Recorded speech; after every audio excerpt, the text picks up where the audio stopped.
Hi everyone, it's Jen here from tarotspirit.net. I'm doing a reading for the sign of Sagittarius for May of 2020. So thank you for joining me. That one wants to come out. What am I going to do? I haven't really planned what spreads I'm going to use for May. I think I'm going to do my diamond spread. I hope everyone's doing well, everyone's healthy. So let's see, for moons in May, on May 7th, there is a full moon in Scorpio. Wow, so lots of water energy happening there with the moon being in a water sign. So that's Scorpio rules things like sensuality, sexuality, death, rebirth. Kind of a weird, well, I guess it makes sense. You have to be born, you have to have sex to be born. Life and death and all those things. So if we look at what the death card represents in tarot, it's transformation. And the tarot is not literal. So that could be a very transformative moon for us. And then on the 22nd of May, we have the new moon, as of course we have moved into Gemini, the sign of Gemini, our polar opposite sign. I'm not an astrologer, so I'm always wondering, maybe it's something. What just came to mind is that I think Sagittarians are honest, often to a fault, whereas Gemini is that duality. And I'm not saying Gemini people are dishonest, but I do think they have those two different sides of them, so they can appear that way. And it probably is hard for us Sagittarians to sort of process or understand or comprehend that type of duality when we are very much, hey, this is who I am, this is where I stand, deal with it. But of course, everyone's birth chart is much more complex than just their star sign. But all right, at the bottom of the deck is the Two of Wands, making a decision about where you want to put your time and energy. When this card comes up, it's a really good time to think, where do I spend the bulk amount of my energy? And where I'm spending my energy, does it come back? Is it feeding me? Is it fulfilling me? Or is it just a drain and a suck? And this can be anything. Relationships. Are you putting energy into a relationship where you feel like you're getting nothing in return? A job. Are you putting time into a job that you don't feel like you're being compensated for or appreciated? It can be, I don't know, working out. Do you do it? Are you running but you hate running? Maybe look at different ways to different ways to work out, or something that somehow incorporates things that you enjoy. I don't know. But it's a good time to to look at where you're spending your time. Always when I start a reading, my throat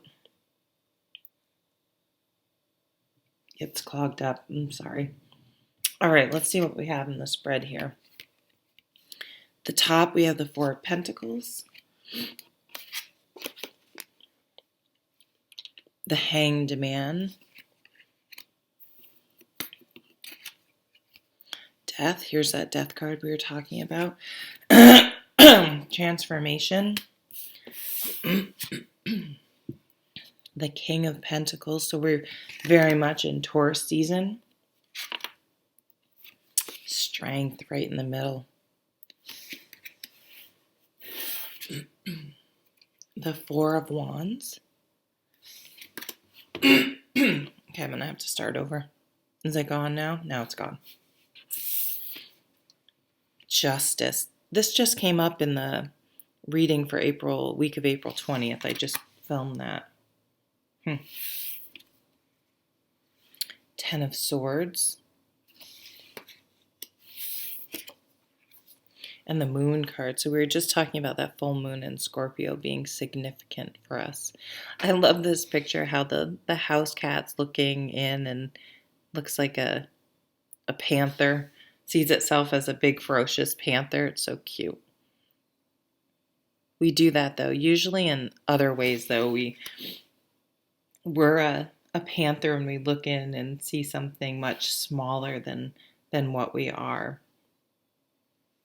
I'm just going to say on this line here, I'm seeing the ending of a relationship, the death of a relationship that's potentially been it's just been mentally exhausting, potentially mentally and emotionally abusive, and it's time for it to come to an end or for it to transform. Sometimes, the swords are communication, thoughts and communication. Sometimes we feel like we've just fought and argued and communicated to the point of no, it's just we're not going to see eye to eye. I think a lot of people don't know how to communicate. I love Dax Shepard's podcast, Armchair Expert. I don't know them. I get no money. But he and Kristen, his wife Kristen Bell, were on, and the therapy it was very, very interesting. They gave an example how, of course I'm going to forget it, but basically how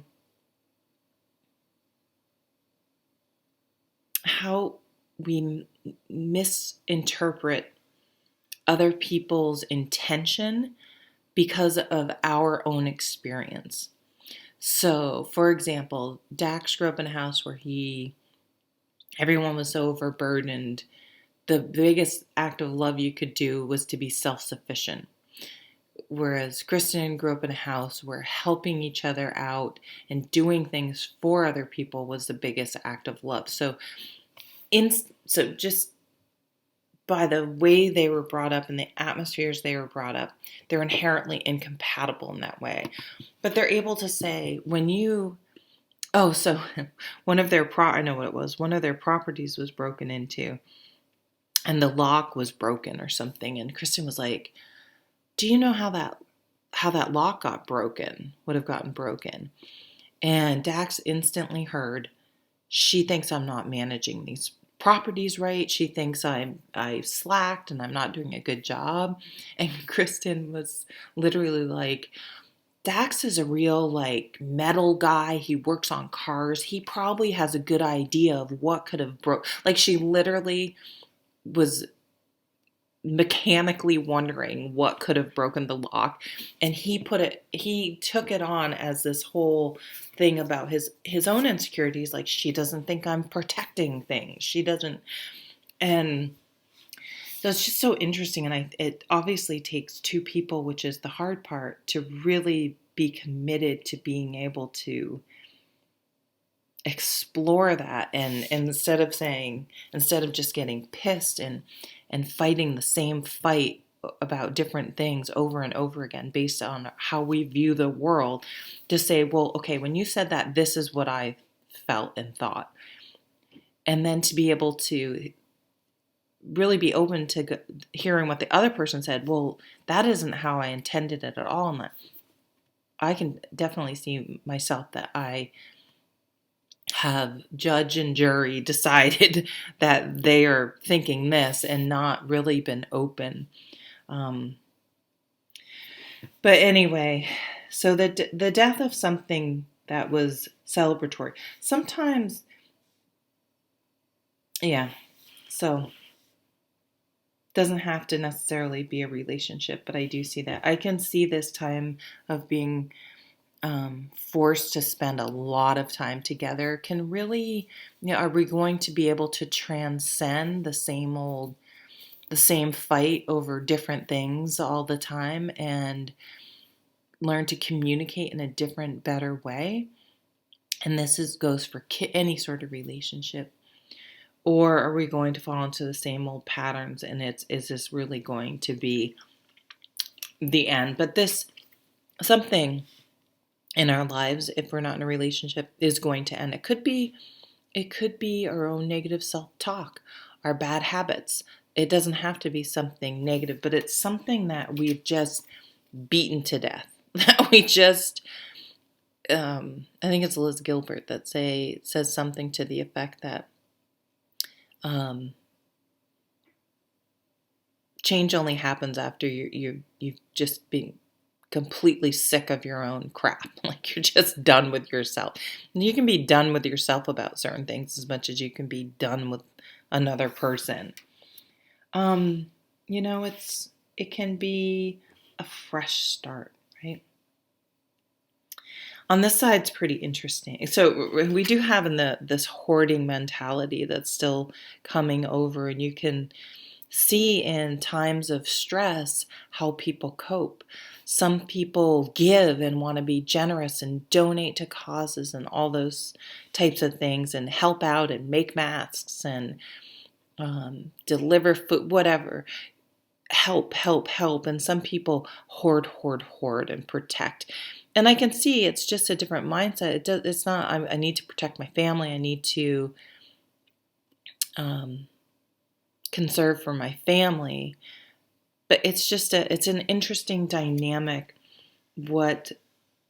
how people respond, just like we were talking about. I think that's already sort of a theme. We're going to see how people respond. And this card is very much a card of choice, because we do have a choice of how we respond to things. So this Hanged Man, they could sit here and struggle and scream and yell and cry and blame, and this is BS that I'm strung up like this. And because we're all sort of strung up like this right now, right? We're in this holding pattern. So the Hanged Man, we can spend the whole time pissed and angry and blaming and taking it out on the people we're living with and just be miserable.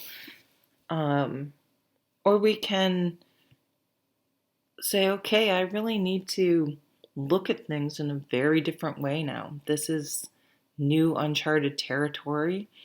And instead of barricading it with fear and stress and anger, perhaps I can be open to new possibilities. And that's the lesson of the Hanged Man in those times. Usually I'm pointing because usually there's this glowing halo around in other decks, and it is a symbol of enlightenment, of a new perspective. I mean, if you've ever been outside and stood on your head, which I don't know if I could do anymore, but I can, or you have a hill and you lay with your head down the hill, it's disorienting. It's weird. But it's also cool because you're looking at the world from an entirely different perspective. And you can see new things and appreciate things in a way you never have before. Here's this beautiful Taurus energy we're feeling this month, this grounded energy, this organic energy, he's very solid. He lives off the land. He's built a comfortable home. He may have been like this at one time in his life, but he's relaxed from that hoarding mentality. I always try to pull it out, the Anna Kay Tarot version of this card. Let me see if I can find it because it happens to be right here. It depicts a man on one side of a stone wall, and has all of his stuff, all of his food and jewels and earthly possessions, and he's huddled down over it. And on the other side of the fence is his wife and children, and they look cold and they're shut out. So it's almost like that, throwing the baby out with the bathwater. It's like he's doing it. Don't get hung up on gender. He's doing it. Real, like, he has his firewood, his He has all of his stuff. But he's so focused on his stuff, he's completely excluded his family, who is cold and has nothing. And he's transcended that at his age, with his age and experience, and is more generous and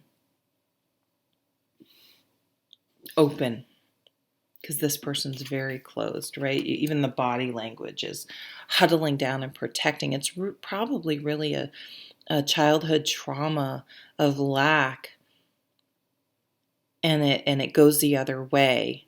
And he's learned through experience and therapy and life and pissing other people off that he needs to be more open and generous and share, and not be so single-minded on something to the exclusion of the other things he says are important in life. And here's balance, things coming back into balance, things, karma, things being revealed, truth being revealed, the law, legal cases. It's interesting. Libra energy.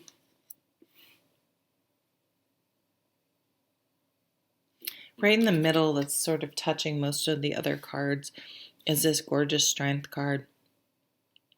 And strength to me is not brute strength. It's not white knuckling it and grinning and bearing it. It's surrender and vulnerability. And I'm scared, and I'm afraid.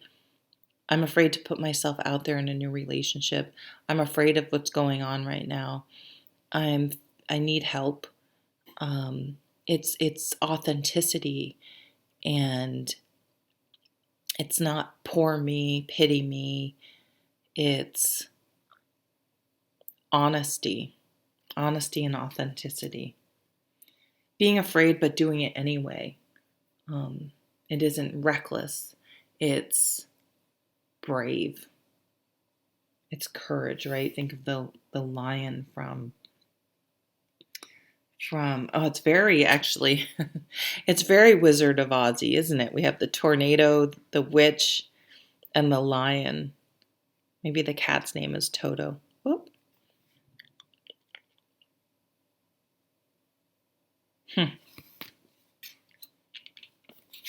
And that's moon. Maybe struggling a little bit to see things clearly. We do have that full moon in Scorpio. Lots of emotions, and being able to sit with that vulnerability, with that strength card. I see a progression down here. It's like, I'm going to hold on tight and try to control everything. This can be a little scorpionic, right? I'm locked down, I'm closed down, and I'm fixed, right? Fixed. That fixed Taurus energy. Scorpio is the fixed of the water signs. I'm shut down. I'm not letting anyone in. I'm feeling uncertain, really, really deep down, but on the surface, I seem fine. And breaking free of that with this strength card and saying, you know what, I'm not sure I am fine. I can't control this. I need to let go. And I need to, it's a real letting go. I need to let go of this situation that is killing me, that is destroying me, that is sucking all my energy.